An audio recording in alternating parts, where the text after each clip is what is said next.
চারদিকে হাহাকার, পুড়ে ছাই হয়ে গেছে যত্নে সাজানো ঘর। চিত্রটি চট্টগ্রামের সিআরবি মালিপাড়া বস্তির।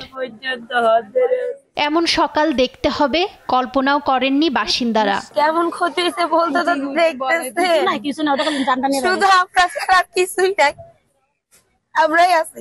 জীবনে তোর পাশে থাকিলাম না, এত বুকুর ব্যথা হয়ে কিছু না সাথে মিখেছে।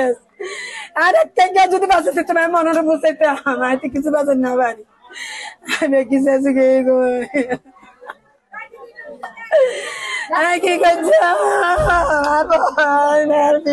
মঙ্গলবার ভোর 4:30টার দিকে এ আগুন লাগে। খবর পেয়ে ঘটনাস্থলে পৌঁছায় ফায়ার সার্ভিস। 5টি ইউনিটের সঙ্গে যোগ দিয়ে আগুন নেভানোর কাজ করেন স্থানীয়রা।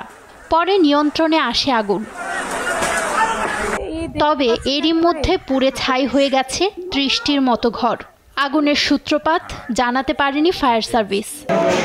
জানা মতে এখনো কোনো আহত বা কোনো নিহত সন্ধান আমরা পাই নাই। আমাদের অনুসন্ধান অব্যাহত আছে।